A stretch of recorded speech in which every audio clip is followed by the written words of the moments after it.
My name is John Frungen. I'm the Executive Director of the William J. Hughes Center for Public Policy.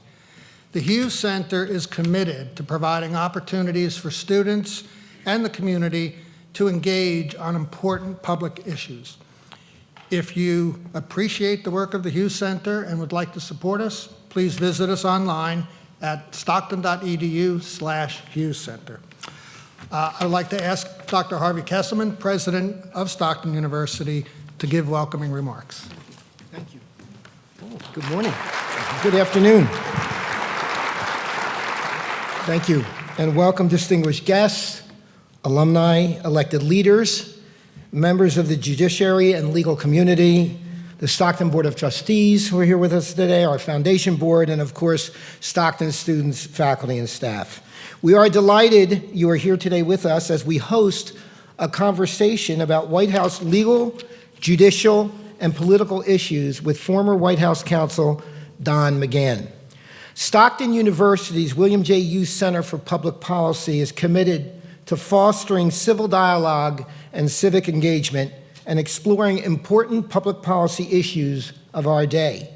Today's event offers a unique opportunity to hear from a public servant who's had a front row seat during an extraordinary time in our nation's history.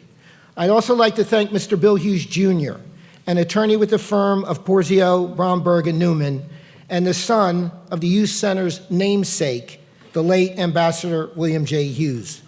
Bill was instrumental in making today's event possible, and we are truly appreciative of his continuing support of Stockton University. The Hughes Center has often provided a forum for a myriad of political voices and perspectives. Past speakers have included the Supreme Court Justice Neil Gorsuch, New Jersey Senate President Steve Sweeney, former Vice President Joe Biden, and former Governors Jim Florio and Christine Todd Whitman, to name a few. Today, Stockton welcomes Don McGahn to discuss his experiences and his career. Don is an Atlantic City native, in fact, from initially Atlantic City and then Brigantine. His mom, Noreen, by the way, is here with us today. Will you please raise your hand and be acknowledged, Noreen? Still a Brigantine native, and was a former school nurse in the Brigantine School District. He served as chief counsel for the National Republican Congressional Committee and served on the Federal Election Commission, among many other roles, before his appointment as the White House counsel for the Trump administration. Having the opportunity to listen to a broad range of perspectives helps all of us to make sense of our fascinating yet complex social and political environments. Such intellectual challenges require us to commit ourselves to critical thinking, which truly lies at the very heart of civil discourse. It's what fuels our desire to learn and supports our willingness to reflect on ideas and explore multiple ways of thinking about topics and situations. This is why we are so grateful for the Hughes family and their continuing support of Stockton and our efforts to provide ongoing opportunities for engaging public dialogue. Thank you, and enjoy today's conversation.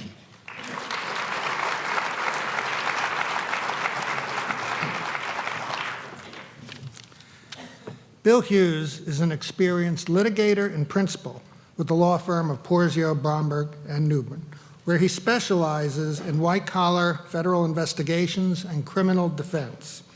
Bill has prior experience as an assistant U.S. attorney and trial attorney for the U.S. Department of Justice.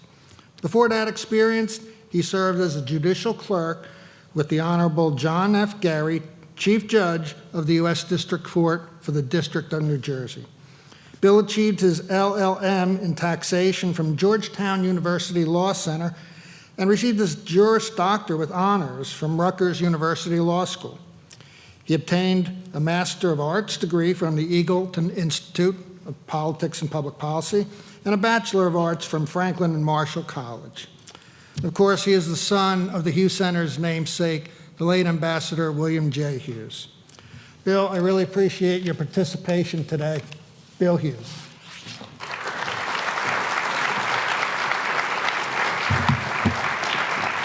Thank you. I have to say that Harvey stole some of my thunder in introducing Don McGahn. But let me first start by saying that the Hughes Center for Public Policy was created to foster a greater understanding of civic issues and to promote civil discourse. Consistent with my father's legacy, he wanted to encourage and promote the discussion of all political perspectives with the idea that listening to different viewpoints enhances understanding, fosters compromise, and ultimately benefits the body politic. Don McGahn, Atlanta County native, former chairman of the Federal Election Commission, and former White House counsel, is a man who my late father knew and respected.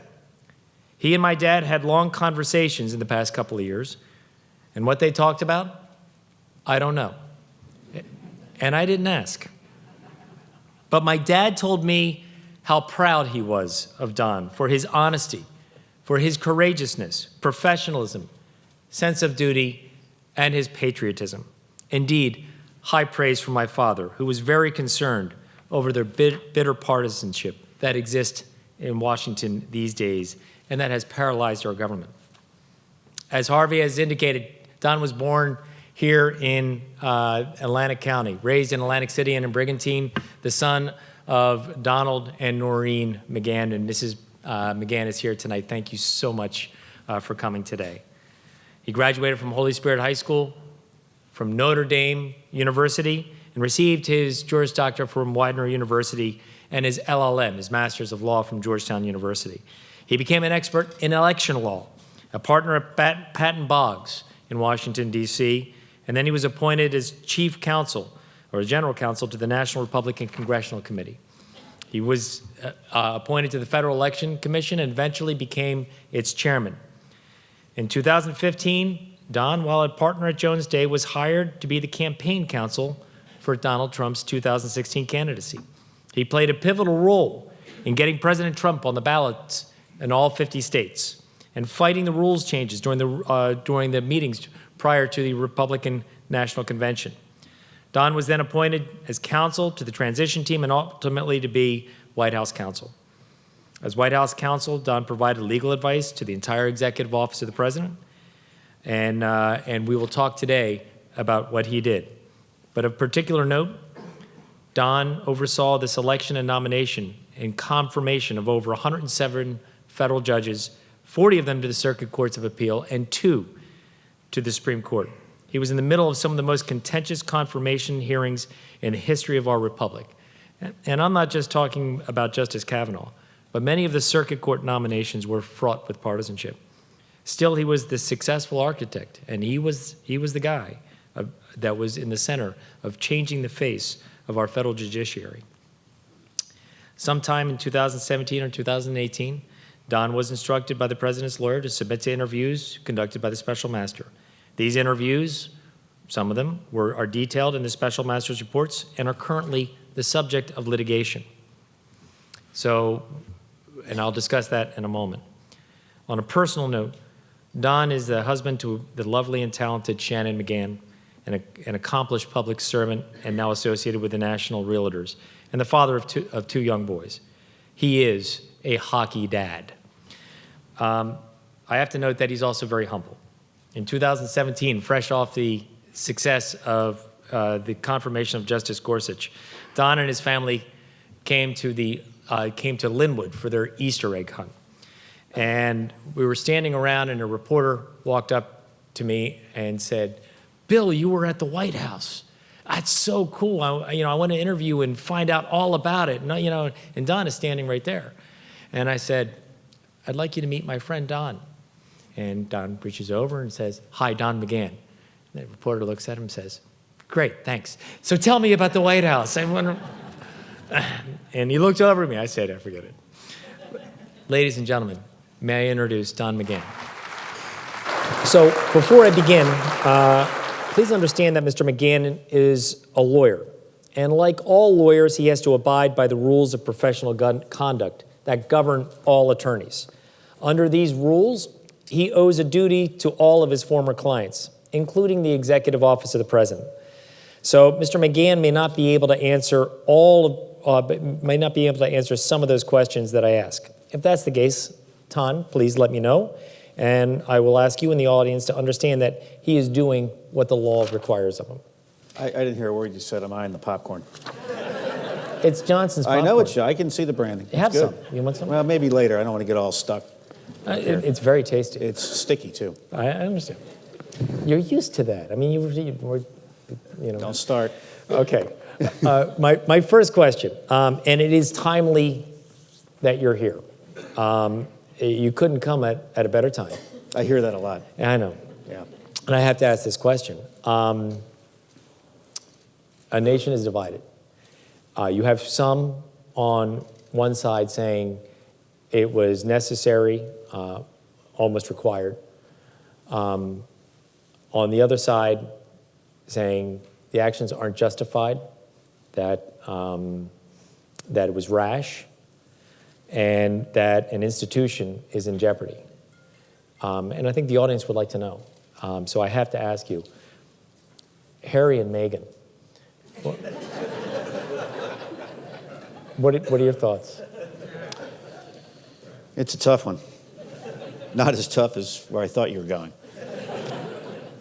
I heard she called the Queen, and she thought it was a perfect call. I don't know. I didn't know you can quit the royal family. I don't know that was a thing. I thought they kicked you out, but I'm not royal, so I'm not sure how that works. But it's fascinating. I've never really been a royal file. My wife files it though, so maybe you should be interviewing her. At least it didn't happen by Twitter.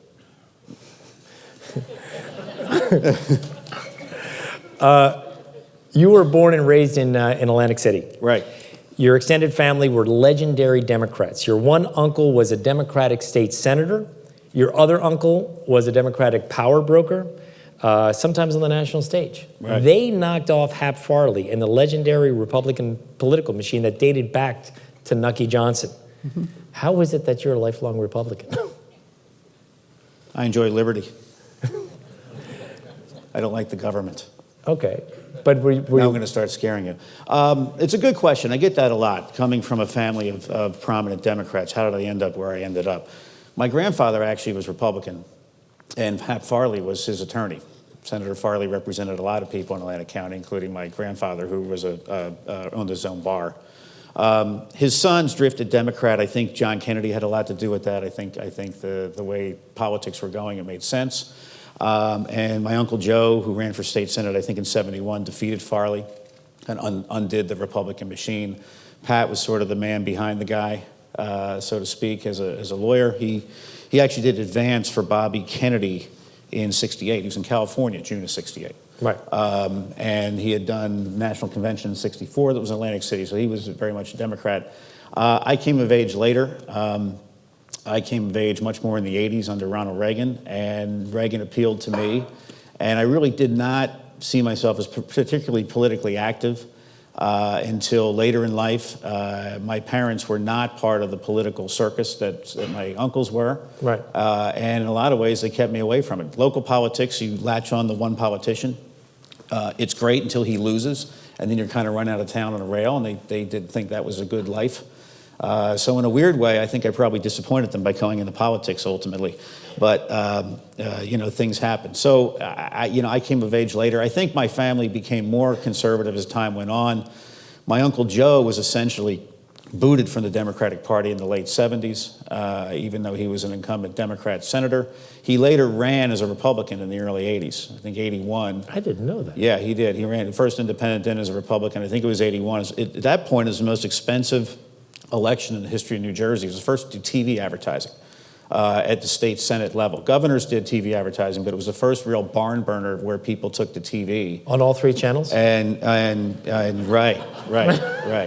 The public one and the other one and the one that has kind of snow on it back then, right. So he actually ended up running as a Republican, and then I think we drifted more that direction. I originally registered to vote as an independent. And then the first election I voted in, I voted for your dad. Well, thank you. Well, he was already an incumbent for years, and I think he might have been unopposed, but still, I voted for, and that was probably '92. And I'm sure that he would thank you. No, he would, but yeah. Well, you left South Jersey. and you... I did. Don't say escape. Don't say it. I didn't. Why you? Okay, what? No. Don't. What? All Don't right. judge. You went to law school and became one of the country's foremost experts in election law and election financing. That's what people say. So what was that path? I mean, how'd you end up in that? I ended up at a big law firm in Washington, D.C. called Patton Boggs. And one of the main partners was Tom Boggs, who father had been the Democrat leader in the House and had passed in a plane crash, unfortunately. So Tom Boggs was sort of a legend in D.C. I ended up in his law firm. And there was a fellow there by the name of Ben Ginsberg who did election law. He had been the chief counsel at the Republican National Committee and all the other party committees, and he was a partner there, and I got to know him. And growing up in Atlantic City, election law lawyers were the guys that impounded ballot machines on election day. Like one day a year, election law lawyers did some work. Here was a guy that did elections 365 days a year. I thought it was fascinating, and I realized that there was something that maybe I could do. And having grown up in it with family members in politics, it ended up being a natural fit. So I ended up latching on to Ben, who was an excellent mentor, worked for him for a number of years. And it started out as defense work, actually defending politicians who had already done things and were in a little bit of trouble. And being someone who did litigation and that sort of practice, I became the brief writer and the deposition defender and the person who actually defended politicians. And that grew, as most law practices do. One case turns to two, two turns to four, four turns to eight. Next thing you know, that becomes your specialty. And then I became the general counsel at the National Republican Congressional Committee, which is one of the national parties of the Republican Party that focuses on House elections. So I did that full time, and that's when the expertise really grew, and then that led to, I started my own firm for a bit and did nothing but political law. And it's not just campaign finance, it's also redistricting, it's First Amendment, it's general regulatory compliance for campaigns, and everything in between, government ethics and the like. And then President Bush appointed me to the Federal Election Commission in 2008, and I became chairman of the FEC. That was a Senate-confirmed slot, so I know what it's like to go through that gauntlet as well. Was that fun? No, not fun. Not fun at all.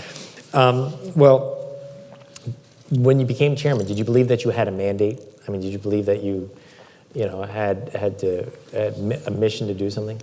Well, I don't know. Mandate's the right word. Mandate's something politicians use. Agency heads aren't really up for office. I always kept in mind I was never elected. I was appointed. So Right. it's a big difference. The elected officials are supposed to really make the big decisions for us, not unelected people.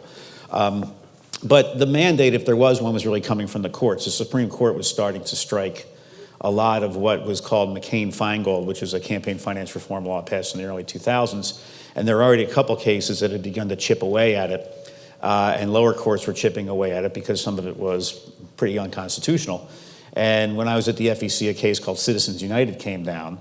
And that really was, to me, the logical conclusion of what a number of decisions prior to Citizens United had said. So to the extent I was taking orders, it was from court orders, which I think are binding on agencies, and the Supreme Court speaks as to what's constitutional and what's not constitutional. You have to follow it. Well, was Citizens United a good decision or a bad decision? It was a good decision. I mean, it was correct, I think. When I go and talk at law schools or teach at law schools, I always ask the class who thinks Citizens United was correctly decided. And maybe one kid sheepishly puts up his hand. Well, who thinks it was wrongly decided? Everybody puts up two hands. Oh, it's horrible. And then in the course of my talk, I will then work in that can the government ban, say, a movie available on pay-per-view cable that only adults can watch in the privacy of their own home simply because it says bad things about somebody who's running for president. And the entire class says, of course not. That violates the First Amendment. And then I'll say, well, you just ruled with the majority in Citizens United, because those are actually the facts of Citizens United. The media, commentators, academics, and others have sensationalized it, but at its core, the case was about trying to ban a movie on pay-per-view cable. What's really shocking about it is 4 Supreme Court justices said the government can ban that movie. Well, regardless of the merits of the decision, what do you think the impact of that decision was? Was it positive, negative, neutral? Look, I'm one who thinks that more speech is better in a free society and a democratic experiment that we have. I think that voters need to be more informed, not less informed. So removing restrictions on speech generally are a good thing. I think that prior to Citizens United, wealthy individuals and corporations did TV ads. They did a lot of campaign things, but they avoided saying vote for, vote against, and sort of words of advocacy. Now Citizens United merely says you can go all in, and it's clear that you can say vote for, vote against. So the practical impact, really, I don't see it as nearly as big as others see it, because people were doing it before, people were doing it after. Remember, you go back to the original law in the 70s, the Supreme Court in the mid-70s struck a lot of the similar kind of restrictions that they tried post-Watergate. So it's not a new concept that the Supreme Court would not take kindly to speech restrictions. Well, setting aside Citizens United, Okay.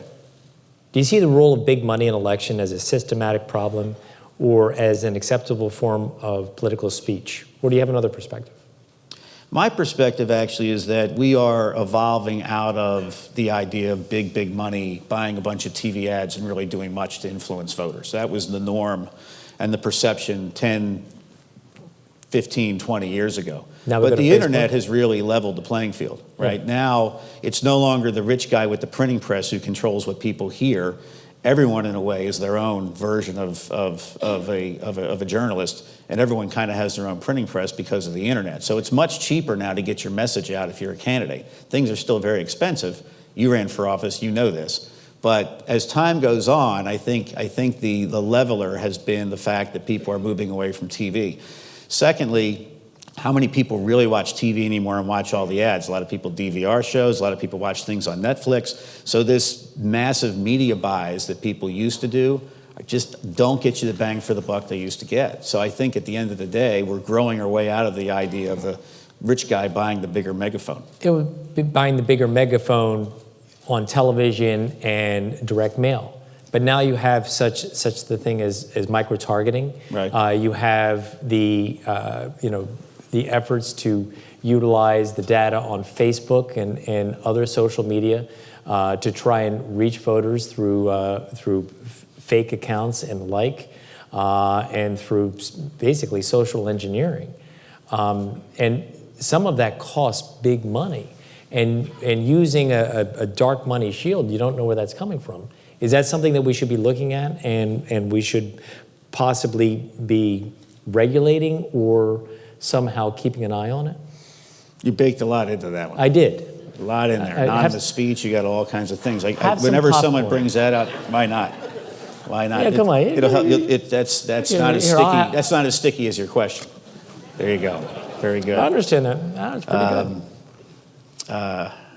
Could you repeat the question?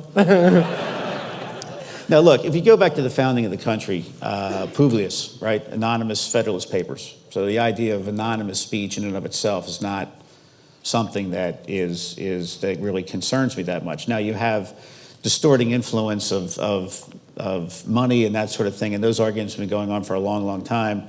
We have been toying with this in our system of government for a long time. The debate's going to continue, and there's well-developed views on both sides. I happen to be more on the side that I think more speech is better than less speech, and the idea of trying to regulate it and level it, when we've tried to do that, has actually caused things to even be more skewed. I understand what you're saying. Yeah. So you live here. You're from here. From here. I don't live here anymore. I know. So you live and work in D.C., but you're a South Jersey guy. Originally, right? Yes. Right. And is there anything distinctly South Jersey that you bring with you? I mean, when you and I had lunch, what was it, about a year and a half ago, we ran into Kellyanne Conway from Hamilton, and she greeted me with the traditional South Jersey salutation.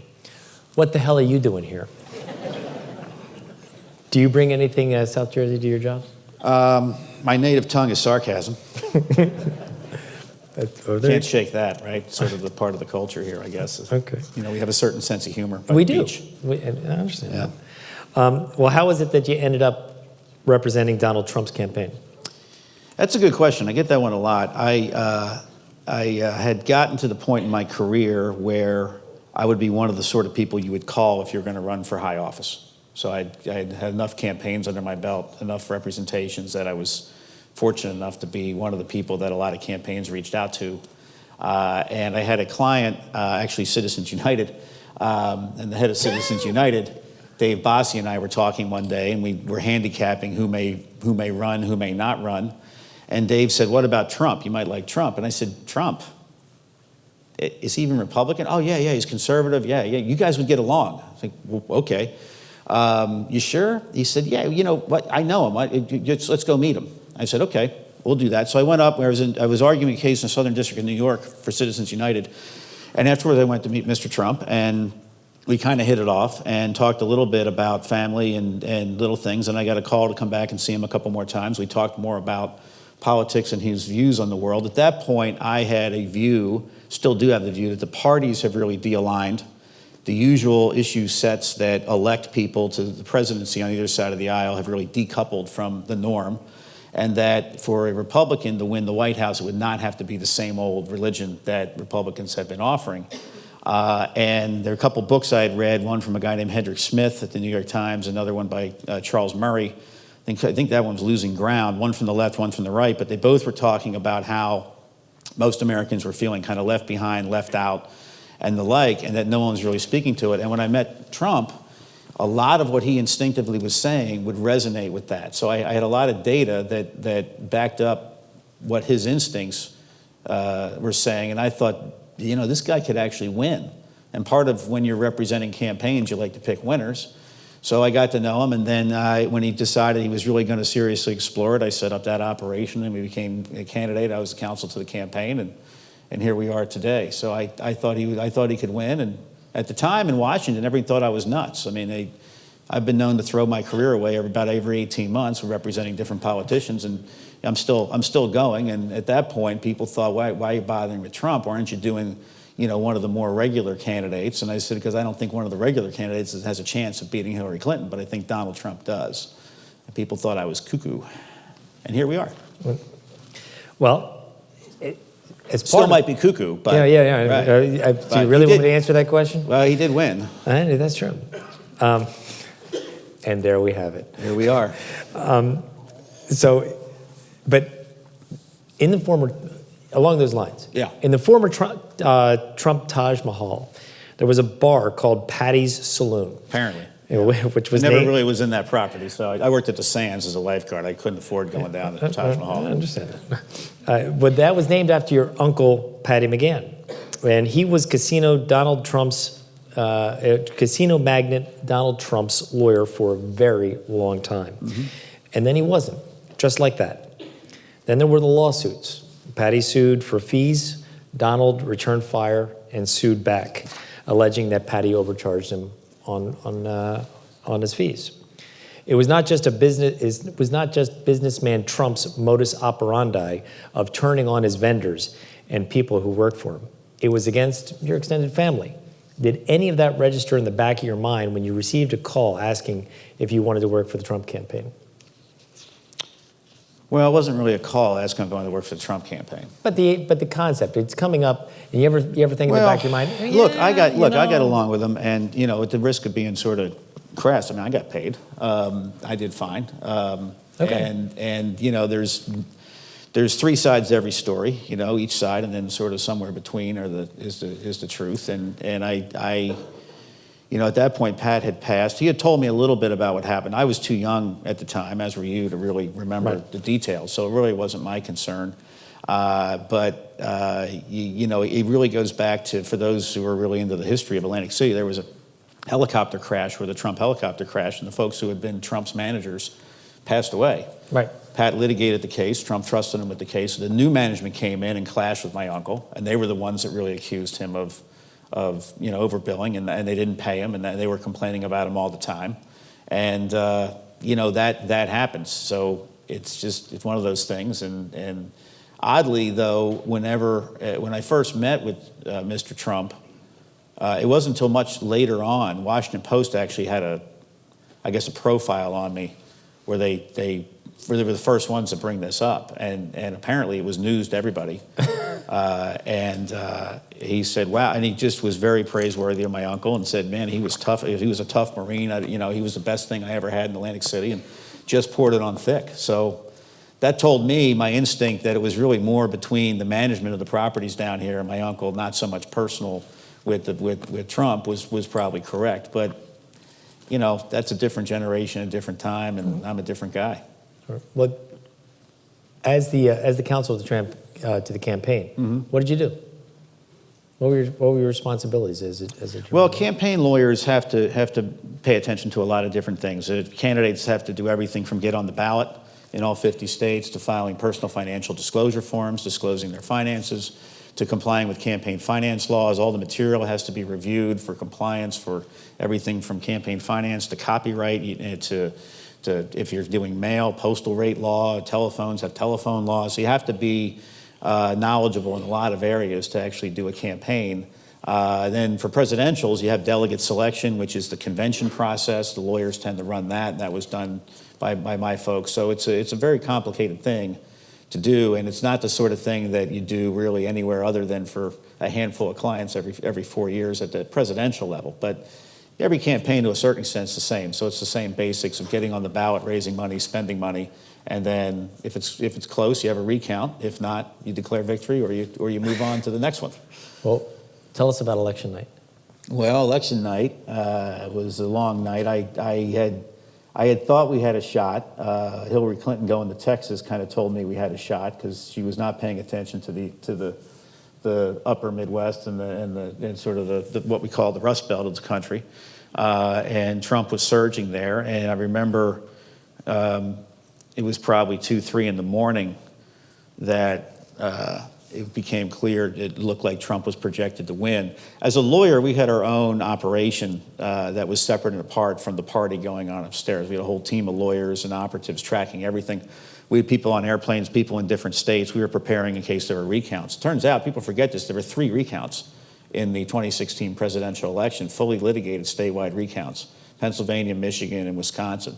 So we instantly pivoted to managing those and making sure those were happening.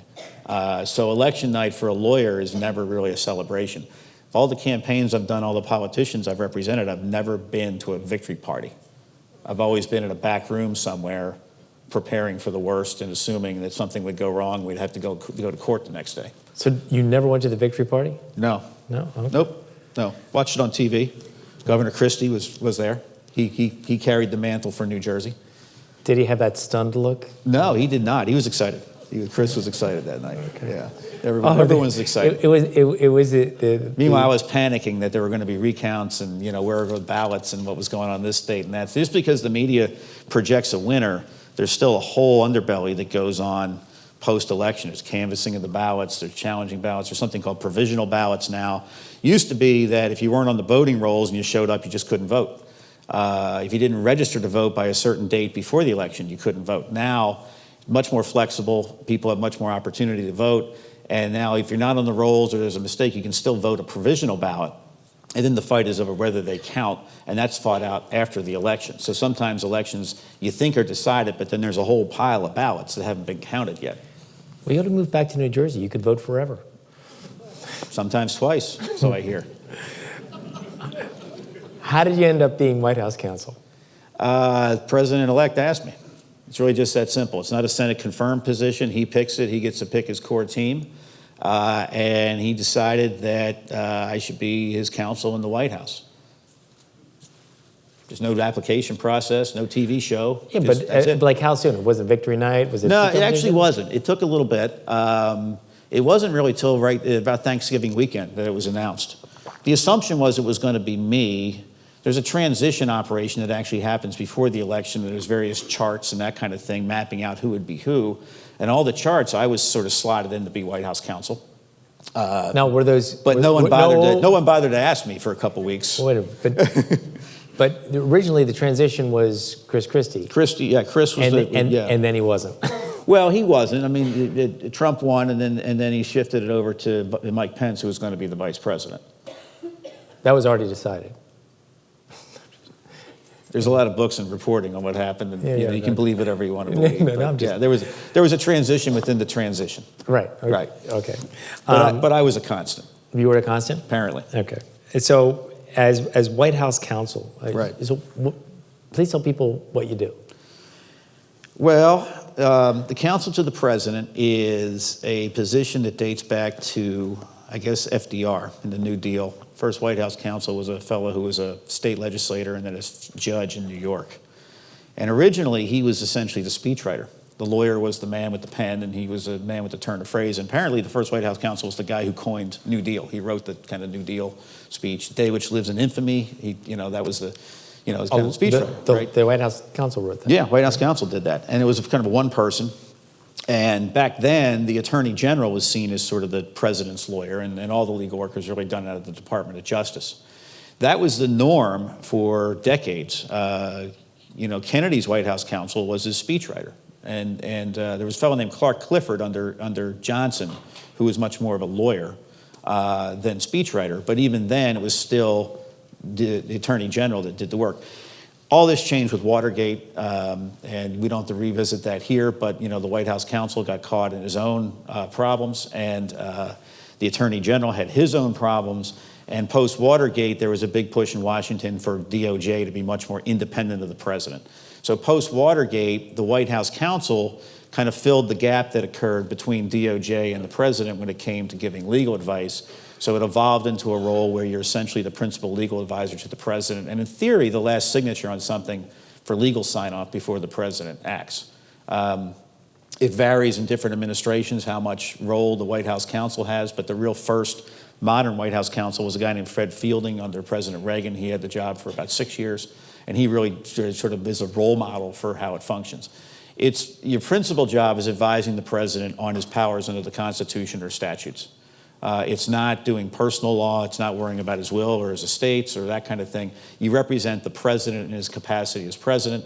And this was, for some, it's kind of a theoretical concept. Having represented a lot of members of the House and Senate is very similar in that whether you're acting official capacity, personal capacity, or campaign capacity, I would represent the president in his capacity as president and advise him on essentially presidential authority, in addition to all sorts of other things like contracts and other things that concern the executive branch. But that's the basic gist of the job. Well, did you have an organization? Who was your client? Was it the office? The president.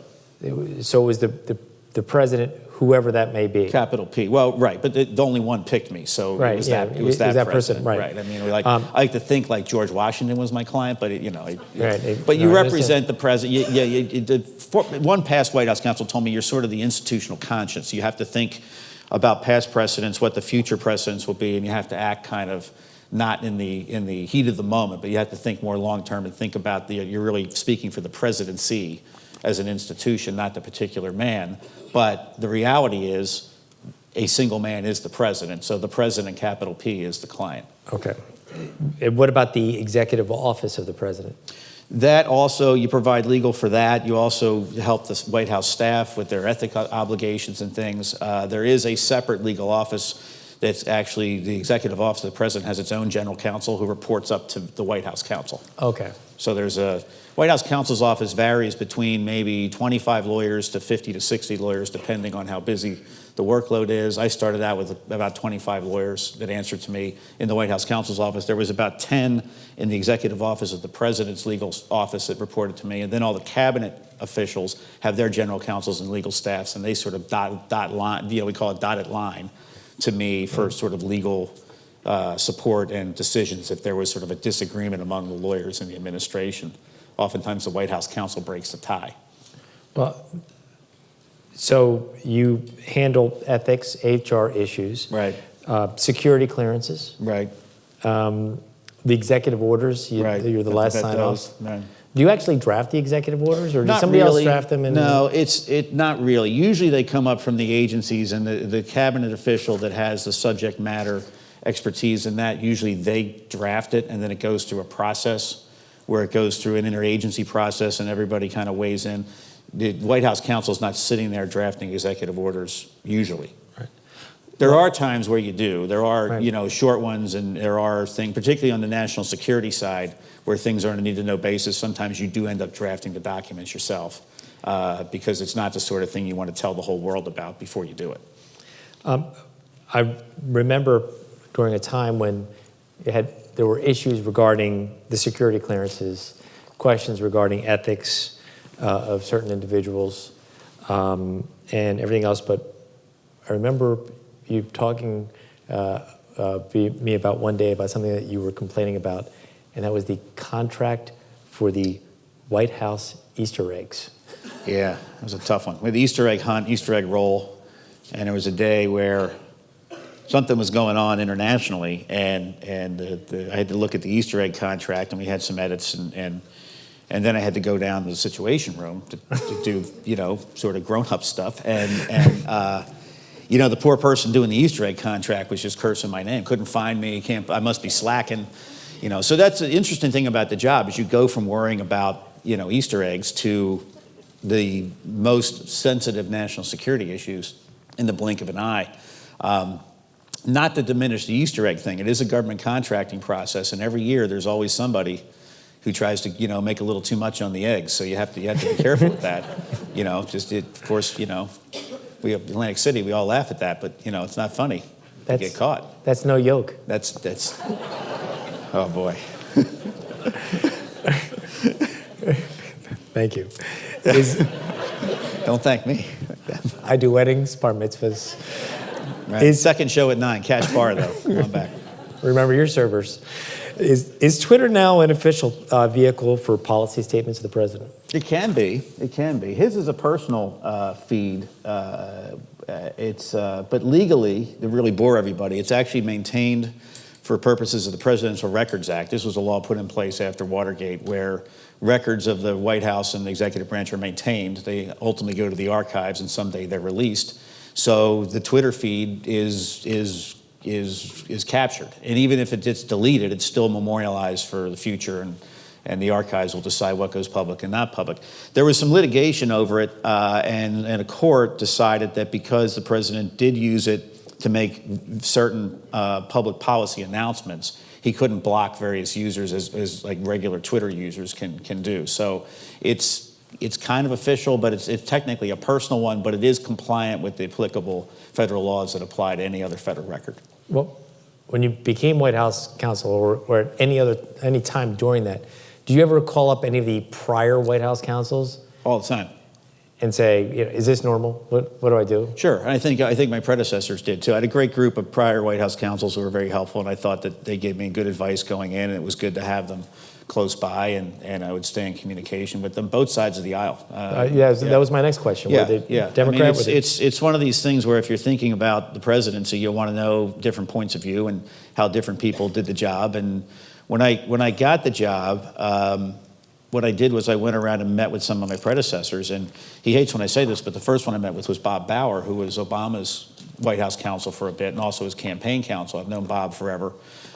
He's older, but we have a similar practice background and that kind of thing, and he gave me a lot of good advice on how to do the job. And then I met with Fred Fielding and A.B. Culverhouse, who was Reagan's counsel at the end, Boyd and Gray, who was Bush's White House counsel, and a number of others gave me other advice along the way. So Neil Eggleston was Obama's last. Neil was very helpful as he was going out the door. So it's one of these things that you just don't show up and think you know it all. I really put some time in to sort of get a sense of what came before me, and I tried to do things that people thought worked for them and tried to avoid the things they said that didn't work for them. You said earlier that you were the lawyer to the president with a capital P. Right. Lawyers have several roles, and we learn this in law school and ethics. They are advocates, they are advisors, and they are scriveners. And today you've spoken about your role in two of them. So you were as an advisor and as a scrivener, I guess, on the contracts. Is that mainly what the focus is? Is the White House counsel ever an advocate? You're an advocate. Sometimes people would say, editorials and whatnot, you represent the people. And I would say, it's not quite right. I represent Article 2 of the Constitution. The people are in the White Dome, right? That was what your dad did, represent the people, right? And under our system, we have 3 branches of government. And I'd be an advocate for presidential power. If Congress had an oversight letter, my office would handle it, and we'd put up our best fight for the executive branch. Within the executive branch, not everyone agreed on the path forward. Oftentimes there was disagreement over the applicable legal framework, and I would have to be the one trying to develop the legal framework in a way that would allow the president to make a sound decision. So you are an advocate for your respective powers, authorities, and privileges. It's not the sort of lawyer that typically goes to court and argues. There's a TV show, Designated Survivor, fascinating show in that it was completely preposterous. But the White House counsel there was routinely going to federal district court and arguing motions. It's not really what the White House counsel does. Department of Justice is really the outward-facing lawyers for the administration. They're the ones that go to court. White House counsel tends to be the inward-facing within the government, being an advocate for the president within the agencies and behalf of Congress on the separation of powers. Well, but you said also that you represent the president, but not in a personal capacity. Right. Well, how do you tell the guy who hired you that you're not really his lawyer in a personal sense? Or do Well, you? there's apparently a variety of techniques to do that. I tend to be a direct guy. It's the same way any lawyer has to tell. Every lawyer has had situations like this, particularly if you represent anyone in a corporation or in a union or any kind of organization. Every lawyer that represents any kind of organization was hired by someone, maybe the CEO, maybe the president of the union, maybe the president of the trade association, maybe the president of the nonprofit. And at a certain point, that person will probably say, I really want to do this. And you're going to have that awkward conversation where you have to say, under the bylaws, you got to take this to the board. And then they'll say, but I hired you. That's right, to tell you you have, under the bylaws, you have to take this to the board. So any lawyers who have done any kind of representation of entities, this will resonate as true, that there's times where you have to say, look, I hear you, but this is my view of your power under whatever your particular legal framework is you're operating under, which is whether it's a corporation or a union or a trade association or the President of the United States. House and Senate members have the same thing. They have limits on what they can do under the ethics rules. And for years, I advised them, and there were times where they really, really, really, really wanted to do something. And their chief of staff would call and say, well, the congressman really wants to do this. And I would say, I really wanted a reindeer when I was 5 years old. I didn't get it. I got over it. You can't do it. So I kind of had a reputation as being someone who really was not shy about trying to say, here's what you can and can't do. Some people, that's not how they do it. They kind of mouse around, and that kind of leads to problems.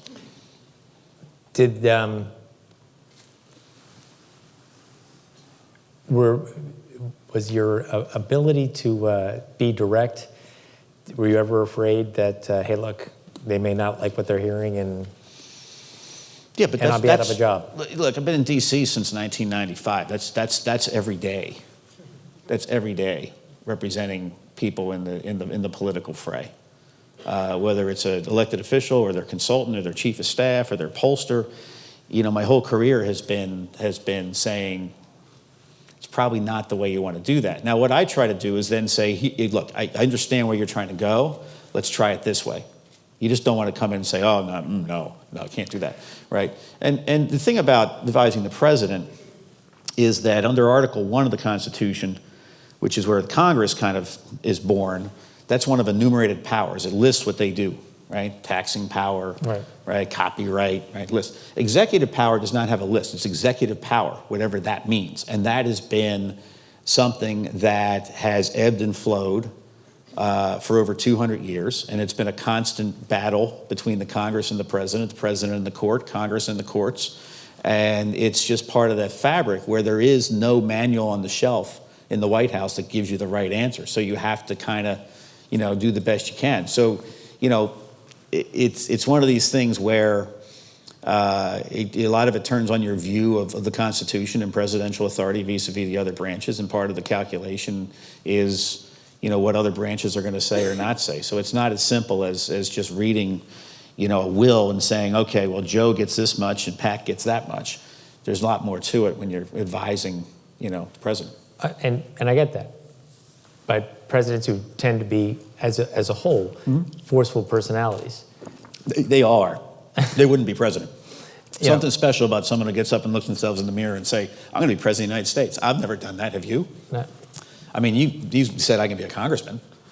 That's as far as you, but Yeah. the idea like I'm going to win the big one, that's not a usual person. No. But when they hear advice that they don't like, Right. or they don't want to hear, Right. I mean, That's life in the big city. it's life in the big city. Yeah.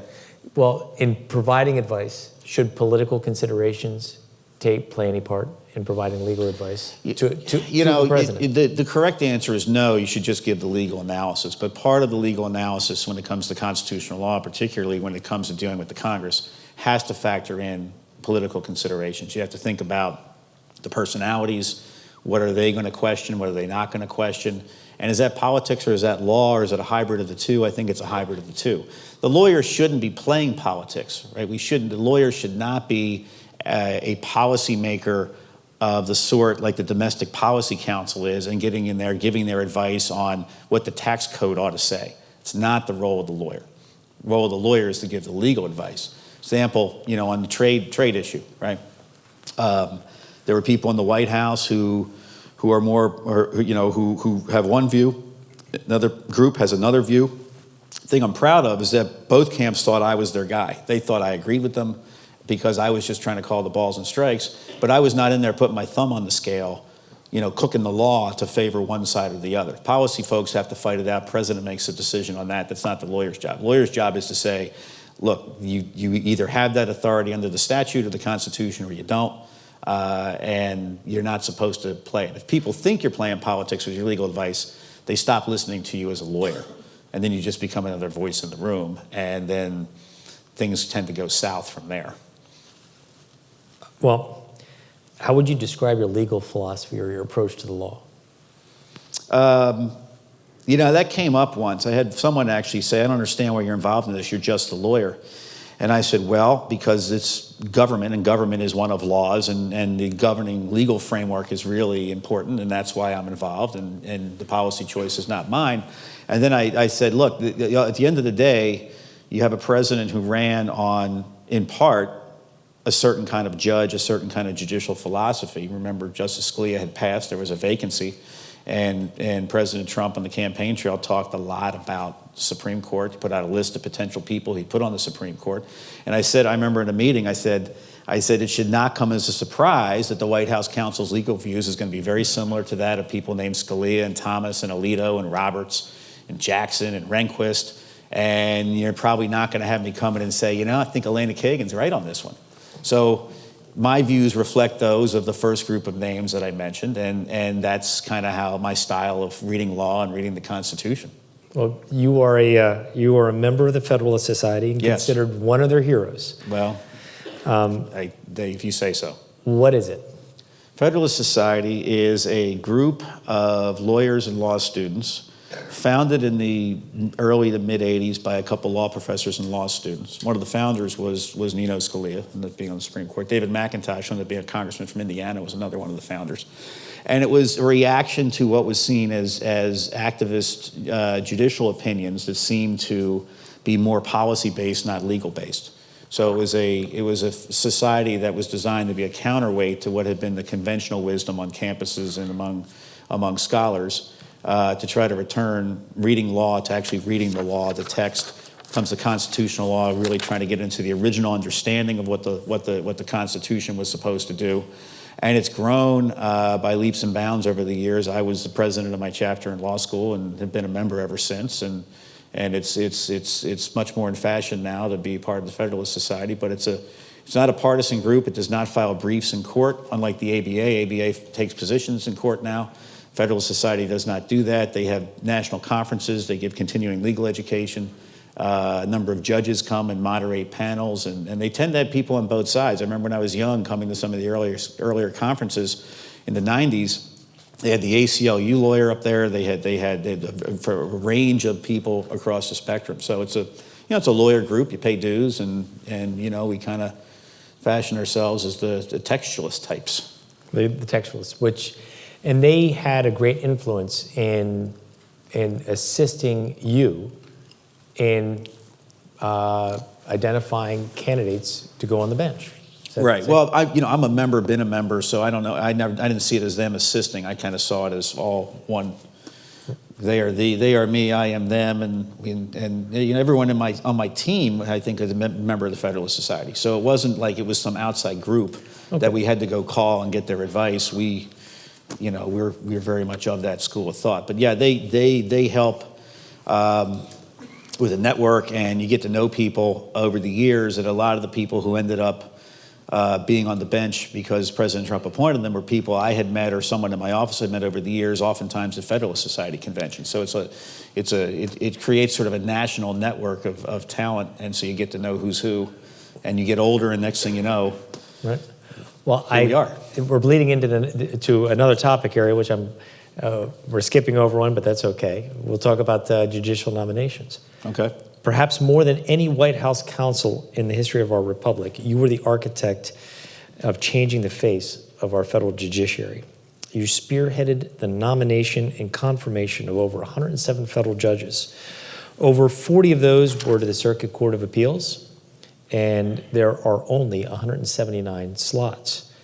The number of active conservative judges on the bench increased from 40% to 51%. All of them young, most of them conservative, and they will all be there for life. This is not to mention the two very significant appointments to the Supreme Court, Neil Gorsuch and Brett Kavanaugh. What was your approach to identifying individuals to be nominated? What was my approach? Well, you know, it's to sort of give life to what the president wanted to do. I mean, ultimately, he makes a decision. I mean, it's very kind to say all that, but my name's not on the commission. I don't make the appointment. The president does. I just advise him on what I think. And I was very fortunate that he put a tremendous amount of trust in me to come up with the names and do the vetting and think about the strategy to get them confirmed and the like. I think that what the president was looking for were folks who wanted to read the law as it was passed, not what they wanted it to be, and sort of return more to a fundamental textualist approach to the law and not be someone who saw themselves as social avatars of change or the like. Frankly, there's a generational shift there. I think there were, the Bork hearings were something that inspired me in a lot of ways to go to law school. And Bork is a former Solicitor General, D.C. Circuit Judge, nominated by President Reagan for the Supreme Court, was defeated in the Senate. Joe Biden was the chair of the Senate Judiciary Committee at the time and kind of orchestrated the defense and the opposition to Bork. And a lot of what happened in the Bork hearings kind of caused a big bang. And I think if people came of age legally post-Bork, they had a certain view of the law that didn't really exist in the mainstream so much before Bork. And so what the president really wanted were folks that are sort of post-Borkian constitutionalists and textualists. And he also liked folks that were not of D.C. The old model to succeed was go to a fancy school, get a clerkship, and go to the Department of Justice and write fancy memos and hang around Washington, D.C., and then you end up being put on the bench. Funny thing happened over the past 10 years or so. A lot of folks, they might have been to D.C. a couple of years, but they moved home, and they maybe became state judges, state Supreme Court justices. They may have done appellate work for their state attorneys general. They may have set up appellate practice. So you had people in state capitals doing really cutting-edge stuff, and they were not of Washington, and that was very appealing to the president. And a lot of these folks are now circuit judges because they were actually moved home on the field of play and actually showed some gumption when they took on some tough cases, which is the third thing. The president really liked people who had been on the field of play. It was clear where they were on issues. They were not afraid of a fight. They represented clients. And you know, there was a conventional wisdom for a while in D.C. You didn't want to nominate people with a so-called paper trail because then people knew where you were and you can get attacked by the Senate. You might not get confirmed. President Trump really wanted the opposite of that. He wanted to know who he was nominating, and he thought the American people should know who he was nominating, which is why he put out a list of potential justices on the campaign. I mean, he was very open on what he wanted. Yes, he was very open on what he wanted. He issued a list of 11 The judges. first was 10, yeah. All right? Yeah. And it was 11, I counted them. Second list was 11. The second was 11? Yeah. Trust me. Neil Gorsuch wasn't on them. He was on the second list. He was on the second list. Yeah, Neil was on the second list. Yeah. Kavanaugh wasn't on the list. He was not. He was on the third list. We did a list after we were elected. He was on the third list. Brett was on the third list. He It was- was he Amy was- Barrett and a couple others. Yeah. So how did he come to be selected? Who? Neil Gorsuch. He knew you. Good enough, right? And we double dated for the prom. Georgetown Prep. That's right. A man of South Jersey here.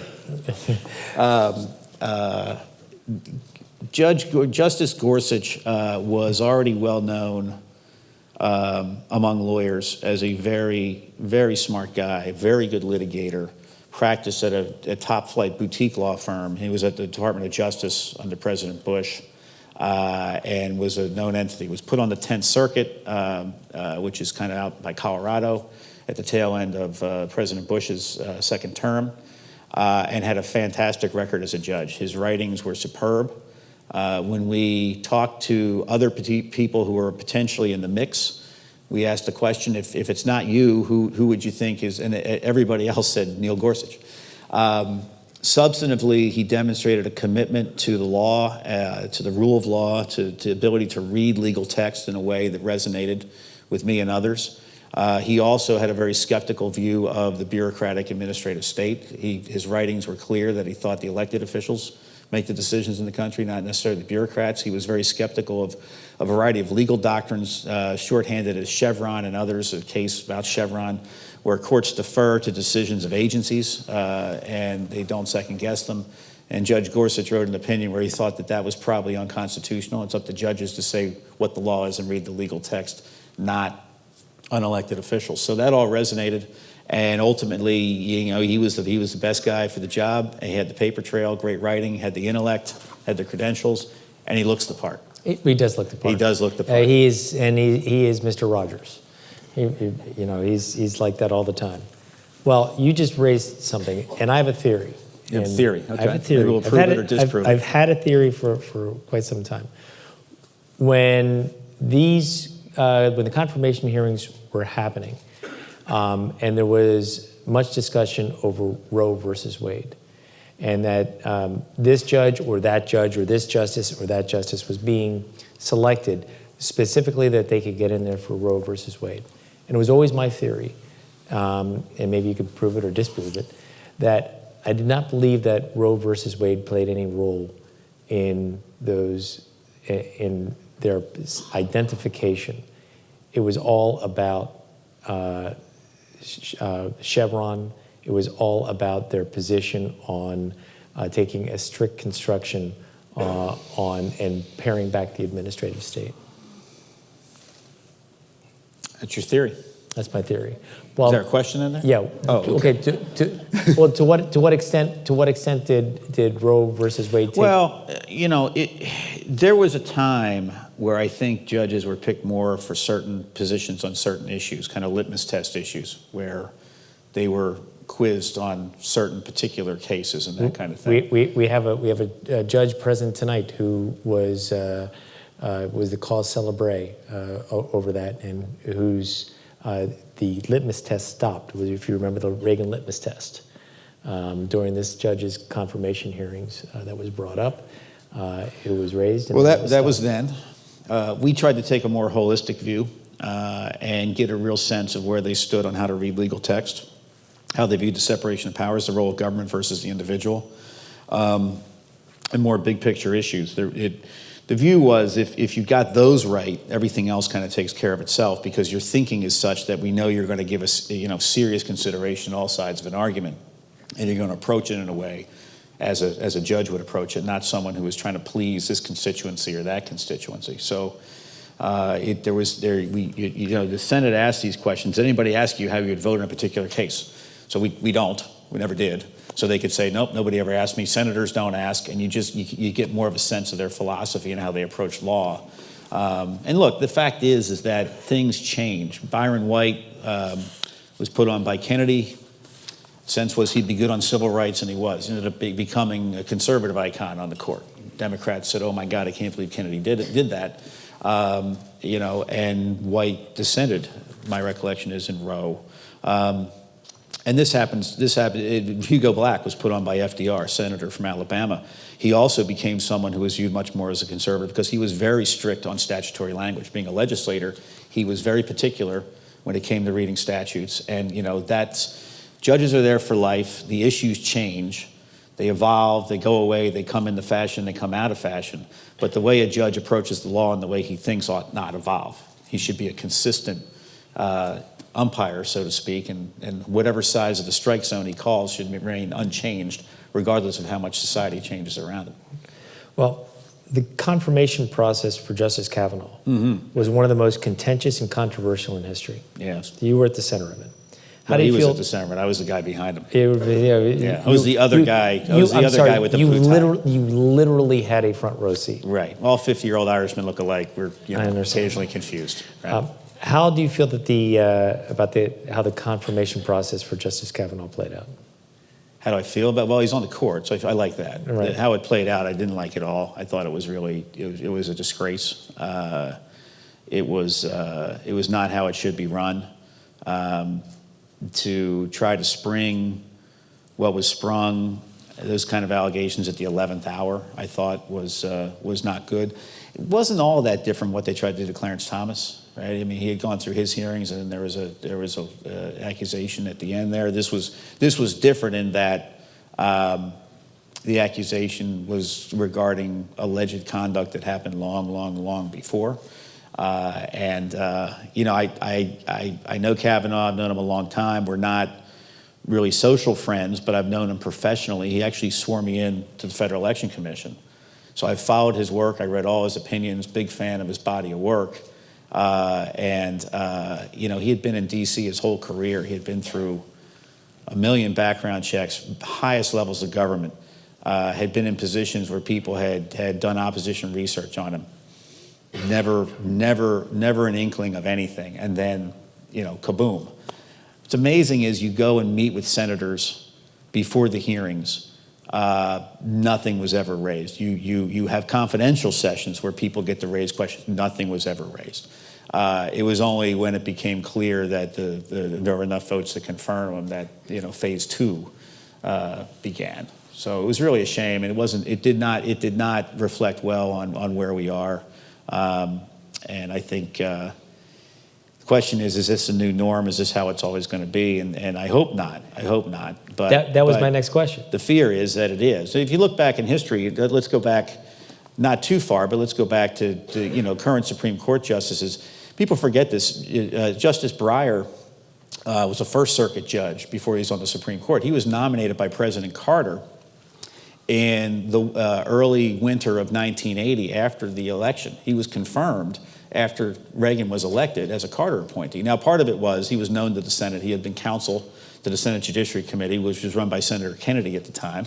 At that point in history, you didn't mess with Senator Kennedy. But still, he got on a circuit court without a bunch of acrimony. Most of the D.C. circuit judges under Reagan went through on unanimous consent. A couple had votes, but even Bork and Thomas went through rather easily for their circuit judgeships. But then something changed in the late 80s, and it became very contentious, and it started to get kind of dirty. Then in the 90s, the Republicans, I think, took a step back, and Justice Ginsburg, Justice Breyer got to the Supreme Court without a lot of the sucker punching that had happened in the past couple confirmations.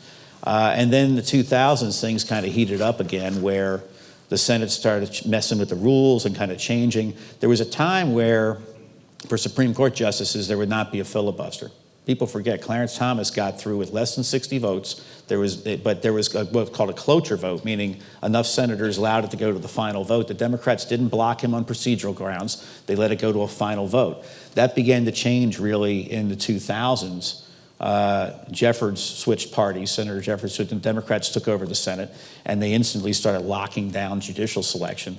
And the sort of comedy that used to be the norm in the Senate really started to fall apart. At one point, Senator Reid, as the leader in the Senate, Democrat from Nevada, changed the rules and got rid of the ability of the minority party to block any judges. And from there, this thing has now exploded, where it's just all-out warfare. Well, now there's no more blue slips for...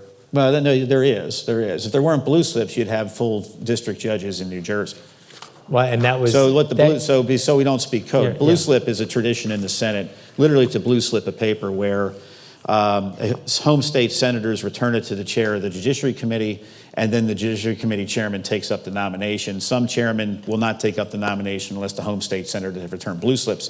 For circuit courts, it's never been an absolute veto. Sometimes there's been a couple chairmen who've decided it is. In the 2000s, Chairman Leahy, Democrat from Vermont, decided it was an absolute veto for President Bush's nominee, so a lot of those got blocked. Not all chairmen have done that. But for district courts, if your home state senators do not really approve of the choices, they're not going to go anywhere. Some states we had a lot of luck where we got the slate filled. New York, we did quite well. Illinois, we did quite well. California's coming along. New Jersey, no district court judges. Well, right now we are under siege. Our federal judges in New Jersey are under siege. They have some of the highest workloads in the nation. They have all of the pharmaceutical products liability actions, patent actions. A lot of multi-district. Every night my email is getting flooded with the case filings. Cases are taking longer, and some say that the court just can't keep up with the massive caseloads that keep growing every day. So why don't we have replacement judges? Well, it certainly isn't because of me. I tried. We got a Third Circuit judge tied to New Jersey, Paul Mady. We have a U.S. attorney, but anything else, and that was done not really through the Senate. That was a statute that allows the Attorney General to appoint the U.S. attorney, and if the chief judge then confirms him, that person's the U.S. attorney. Just had no luck with your senators. I tried. Being from New Jersey, I deviated from my usual plan, and I tried to really negotiate with them and come up with some kind of compromise, and it just didn't go anywhere. So it is what it is. But oddly, you go up north, and I was able to work a deal with Chuck Schumer. Illinois worked out well. Dick Durbin was quite easy to deal with, and we were very candid. We worked out a deal where we got some folks we liked, he got some folks he liked for the district court. And even California, after some time, got going. New Jersey stands out as an outlier where it's unfortunate because it is a very busy state, a lot of complicated litigation. And look, it's not ideological litigation. It's not like a state that's passing cutting-edge social issue stuff where your district judges are going to be doing injunctions and that kind of thing. It's a court for people you need a work ethic, complicated litigation, pharmaceuticals, not the kind of thing that gets people all fired up on social issues. So it should have been something that could have been done, but it just wasn't done. And the home state senators, if they don't agree, it's dead in the water. All right. Do you know the status now? Dead in the water, best I can tell. I don't know. We have suggested, when I was in, we suggested names. We put people in background. The president is, last I heard, he's prepared to make nominations, but if the Senate, particularly the home state senators, throw up a roadblock and say they oppose the nominee, it doesn't go anywhere. So it's not really fair to people to nominate them knowing that they're not really going to even get a hearing. It was widely reported that you strongly advised against the instruction of the president's personal lawyers to submit to questioning by the special counsel. It is also widely reported that you were directed to submit to that questioning anyway. At that point, what's your obligation? Well, wasn't sure where you're going with that. I thought my answer was going to be I can't talk about day-to-day decisions and all that because of privilege. But really, lawyers work for clients, and the privilege belongs to the client, and it's not really up to the lawyer. So if the client says, go testify or whatnot, then that's what you do. So it's not really up to the lawyer to make such decisions. But so my role is to follow the direction. So at that point, you show up. You're a lawyer for a client. Right. Are you an advocate? Are you a... No, you're a fact witness at that point, where you're asked what happened, and you have to say what happened. You're not there to make a legal argument. You're there to just recount what happened if you get in that situation. And it's rare it happens. It happens more in the government than in private practice, I suppose. But sometimes it does happen. Happens in corporations sometimes too, where the general counsel may be called as a witness based what happened at a board meeting or that kind of thing, and the company may decide that the general counsel, is the best one or someone who has to testify. So it's not unprecedented, but it doesn't happen every day. But you have to. It's ultimately not your decision. You have to take your direction from elsewhere. Well, you ultimately left the job as White House counsel. Right. Everyone does. Term limits, if nothing else, cause that to happen. Well, I read the Twitter feed. After you left, the executive office of the president was no longer your client. What are your ethical obligations to your former client under the rules that govern all attorneys? Well, you have to maintain your duty, loyalty, and confidentiality and whatnot, even to past clients. That's basic law for lawyers. So merely because someone's no longer your client, that doesn't mean you all of a sudden can go and start telling tales and talking. I mean, that's not how it works. So it's the same. It's really an unchanged obligation. Right. Well, where there is a question over what your obligations are to your former client, who should decide definitively what those obligations are? You, the courts, or your former client? It's a good question. I mean, I'm sure there's lots of law review articles on this, and people argue different ways, but I think the basic answer is there's a process for this, and it really depends who's trying to get the testimony. And you know, if it's a private person, there's one way to do that. If it's another branch of government, there's, you know, ways to litigate or compel and all that. And I think it varies depending on the situation. But ultimately, it's not the job of the lawyer to be his own lawyer and decide whether or not, you know, he's obligated to testify. It has to come from beyond. And when you have a bar card, ultimately you answer to the courts, and the court orders tend to be viewed as the final word. So that's one potential decider in that. But it certainly is not the attorney. Right. Why did you decide to leave the White House?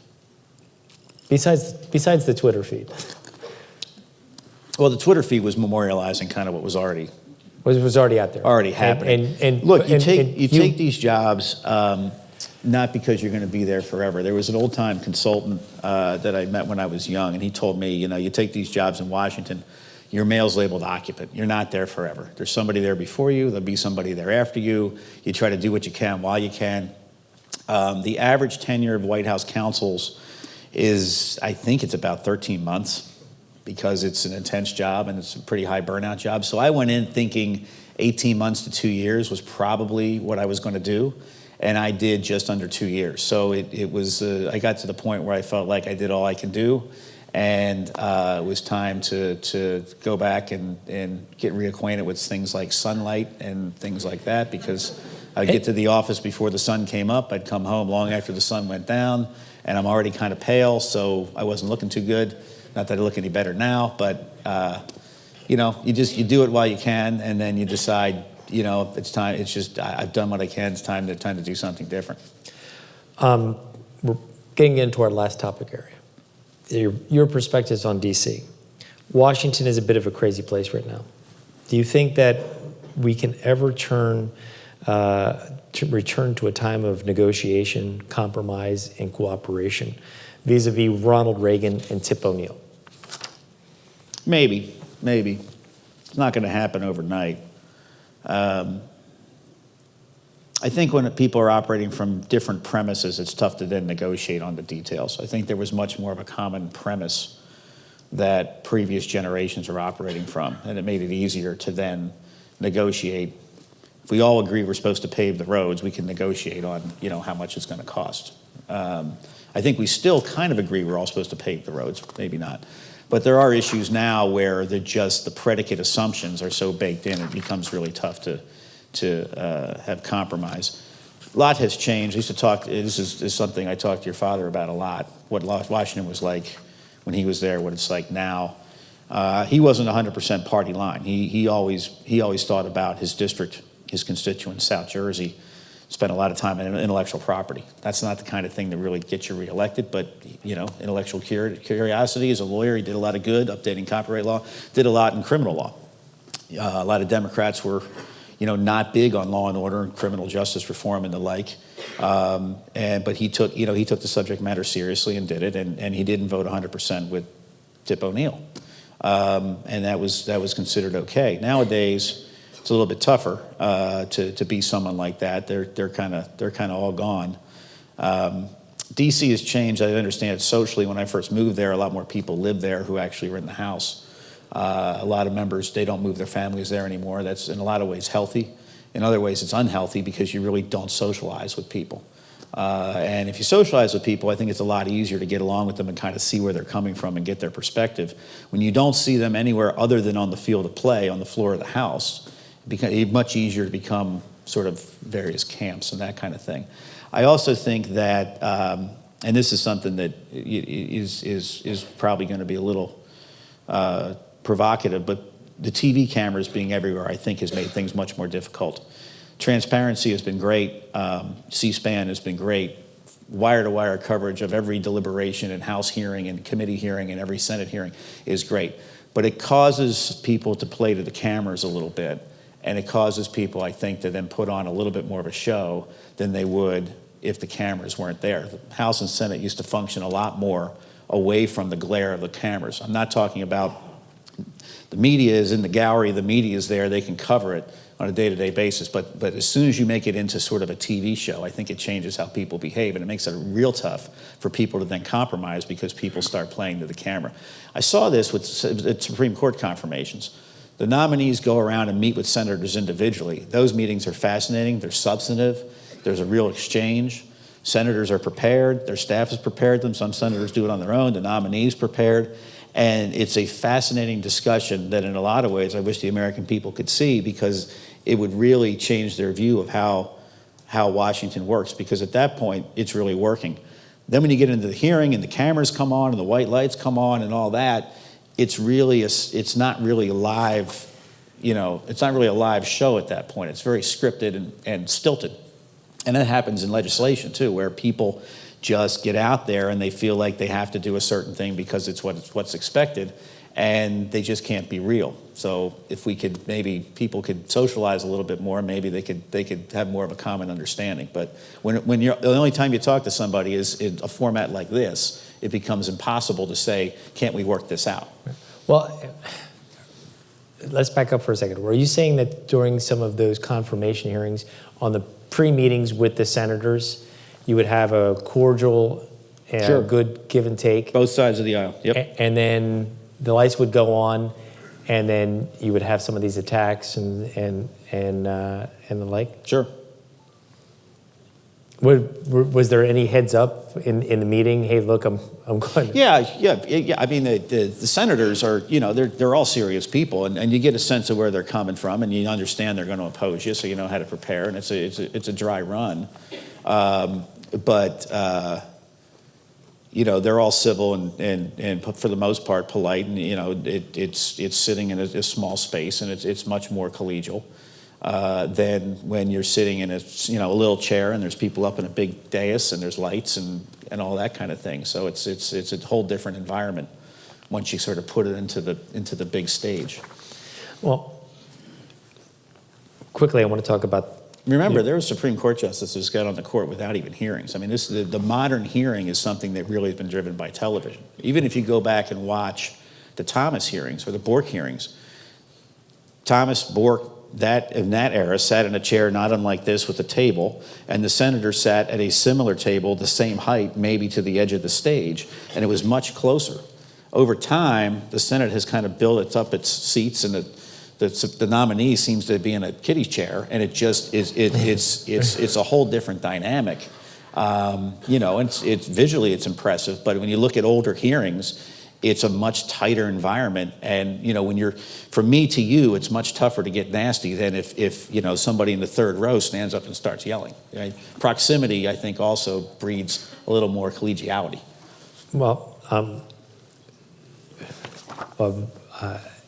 in parliamentary systems, like England, the citizens select a party to represent them in the legislature. As we saw in Brexit, individual members are generally not at liberty to vote against their party. And if they do, they will ultimately lose their seat or lose their party support and lose their seat. There is rarely any need for compromise in these systems because the majority party controls the legislature and the executive. Up until now, under our American system, citizens routinely voted for individuals who were known not to always follow in lockstep with your party. You mentioned my father as being one of them. He was the exception. With a president and at least one house of Congress controlled by the same party, compromise and consensus appear to be elusive. Are we becoming a more parliamentary system where Americans will have to choose a party in their elective choices? No, I think it's the exact opposite. Exact opposite. Why is that?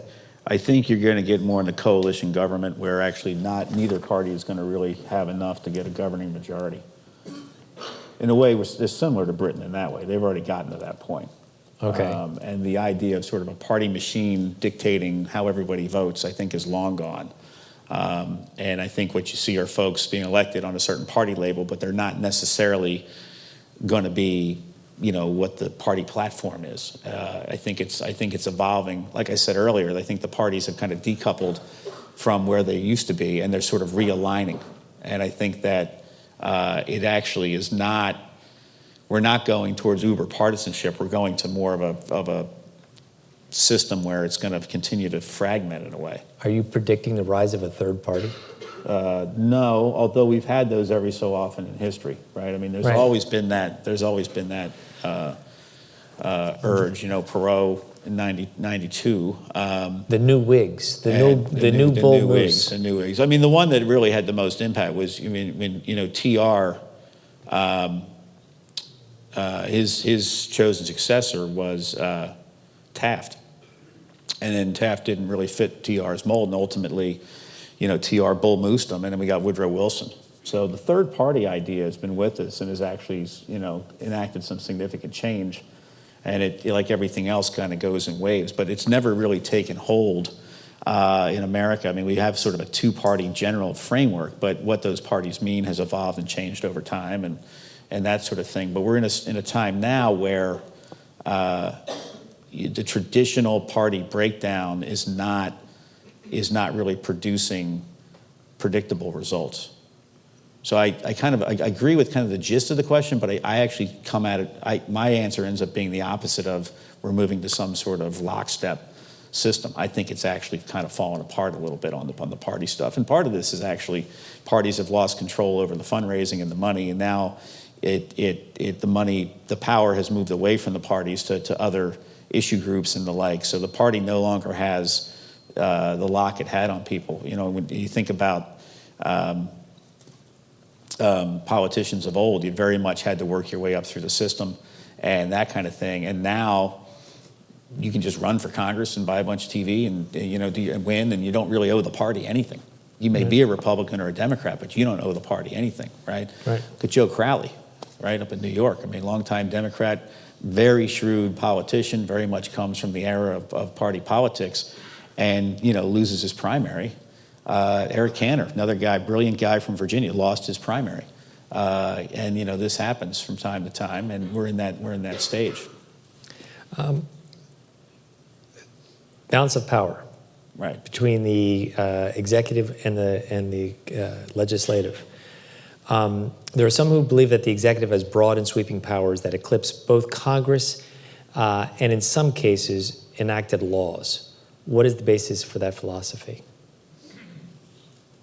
You tell me. What executive power trumps enacted laws? Well, let's put this in English. Each branch has its powers, and I kind of mentioned this earlier. Congress has enumerative powers. Executive branch is more executive power, whatever that may mean, and that's something that we've been trying to define now for a couple hundred years. Congress will occasionally pass statutes. They've passed more and more of them over the past several decades than they had for 150 years. Where the president does something they don't like, it probably is something that the president has the power to do under the Constitution. The Congress kind of acknowledges it, and they pass a statutory framework trying to get the president to sort of do it within the bounds Congress sets. This has been something that has gone on for years.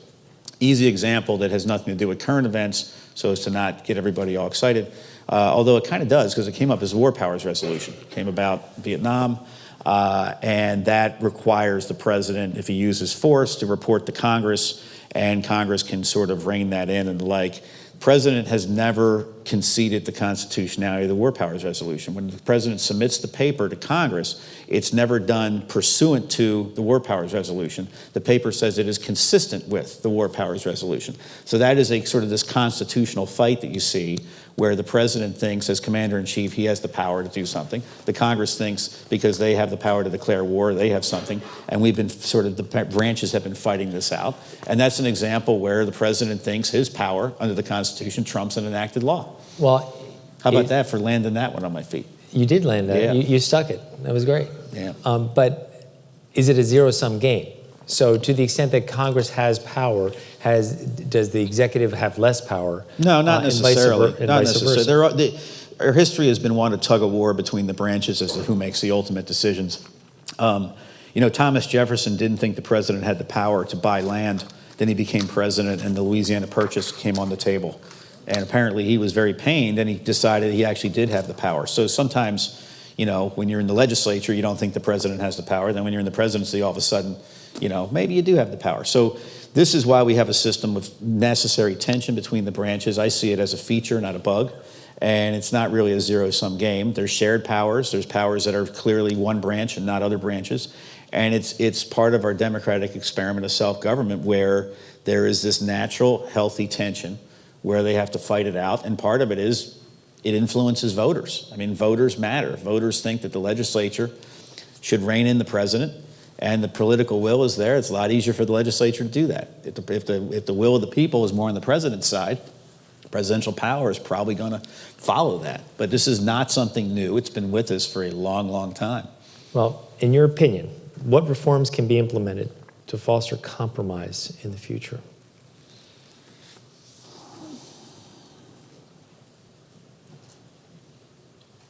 That's a good question.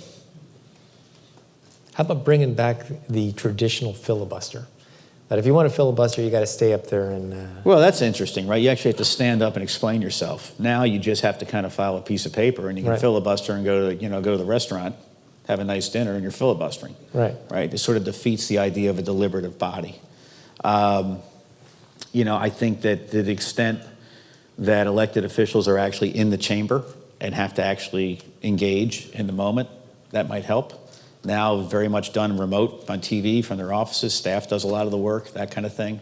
I think, to the extent, but look, it has to come from within. The elected officials have to take the initiative, I think, to try to reach out and try to figure out other things they can solve. The recent trade deal passed Congress, massive bipartisan support. The copyright reform just went through, supposed to give songwriters a little bit more piece of their royalties because of internet streaming and passed with bipartisan support. There have been a lot of bipartisan bills. They're just not in areas that get everybody worked up, although the trade bill should, but still, both sides came together on that one. So there are, for the idea that it's polarized and nothing's getting done, the record really doesn't reflect that if you take a look at least a couple pieces of legislation. What you have are a lot of bills that never go anywhere, and big knockdown dragouts on things. But everything goes in cycles. You look under Bill Clinton, welfare reform, or a number of things where you had Newt Gingrich running around in the House with the Republicans, and you had the Senate Republicans, and you had Clinton, and they actually ended up being very productive legislatively. At the time, it didn't feel that way. It felt very divisive, very personal, at times petty. But when you look at it, they actually passed some very significant legislation. So it can be done. It's been done in our lifetime. Very good. As long as we kind of agree on the premise. We have a lot of students here tonight. Okay, that's good. They're probably not the ones wearing the suits. Although maybe, who knows? What advice do you have for them? Find something you're passionate about. Try to get some skills. Don't be sort of a master of everything, right? And when you're young, try out different things. Try to take some risks, and it may pay off. But pay your dues. Whatever you want to do, you can find something that you're passionate about. People may pay you for it, and that would be wonderful. But what I see, at least with lawyers, is there's people who skip steps. They don't really put the hours in when they're young. They take easier jobs. They change jobs a lot. And when they get older, kind of our age, all of a sudden they really don't have clients, they really don't have much to do because they really haven't learned the basics of their craft. And this applies to everything from people who want to be chefs to lawyers to doctors to, you have to pay your dues. So I would say dig in, and while you're young, learn it now and take some chances and really try to master something. Yeah, but this law thing is just your hobby. I mean, you have real talent, right? No. Come on, tell them. He plays the guitar. Yeah, well, a lot of people play the guitar. In 80s and 90s bands. Well, I used to be, but I'm retired. You're retired? I am. I'm retired. Yeah, too busy. I Yeah, have- I've been playing my whole life, and I kind of picked up piano when I was little. My parents got me piano lessons. A guy named Buddy Chapman, who was a local jazz piano player, had a trio, and fantastic opportunity to work with him. And then I took guitar lessons from a guy named Tom Hawk, who had a guitar studio in Atlantic City. Tommy Hawk, yeah. Tom. And so Tom still actually is my tech. He still sets up my guitars, and he's still around. And Tom was sort of the local rock star, still is in a lot of ways, of South Jersey. And so I learned from him, and I learned a lot. I didn't realize how much I learned from him. I learned all the modes of the scale and everything when I was like 12, and kind of forgot it, and then got back into it and been playing kind of my whole life and played in bands and been fortunate enough to occasionally play with people who do it for a living and all that. But When you leave here, go on YouTube. There's some great Yes. great footage of him down in Dewey Beach. Right. The recent one was actually at the MGM Casino outside of DC. A band called Winger, platinum recording artist, won a lot of awards. I actually got up and played with them. You got up and played with him? Yeah. You're going to go on tour with him? No, I'm too busy. Yeah. Law pays a little better now than that, but I understand. yeah. So I've been very fortunate that I've met people who do it for real, and that's a tough life because it's not the sort of thing where you have a steady paycheck. You have to work it every day, and all those guys are making a go of it, and they do a lot of things from playing live to they still put out their own music, but not a lot of people buy records like they used to. They do soundtracks, video game music, all kinds of things to make it going because it's their passion, and they've managed to figure out a way to make a living at their passion. So it can be done, but it's not easy. All right, well. And I didn't have I never really decided to just go all in and be a starving artist. My parents were very, very wise to say, no, you know what, you're probably better off with the books. With the books. Yeah. Yeah. Well, what is your favorite song of the 80s or 90s? What's the best one? That's a broad. I mean, I'm a contemporary. I keep up with the times, but right now I had sort of the desert island, probably Tom Sawyer by Rush. Okay. Yeah. And best. Thanks for you one guy you got clap. a fan. Thanks. That's good. Rush head. Good. Best guitarist. Best guitarist, like ever, or Ever. most influential? It's tough Ever. to say. I mean, Come on. geez, too many. I mean, for me, Van Halen's kind of the right, there you big go. bang and the guy Yeah. that sort of put it all together. Smattering of applause, but Yeah. a lot of good players out there, and everybody kind of does their thing. But Van Halen really kind of reset it for people our age. Was the guy who really got it going, and then there was a good 10 to 15 years of imitators of Van Halen that just drove so much of pop music. So, as far as being impactful, he certainly is best. And in my book, he's the guy. Well, I want to thank Don McGahn for coming tonight. He took the time out.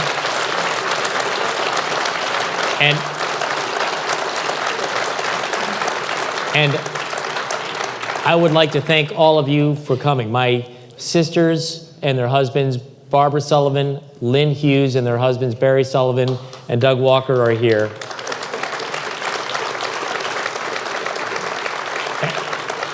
The Hughes Center has been doing this ever since my father created it.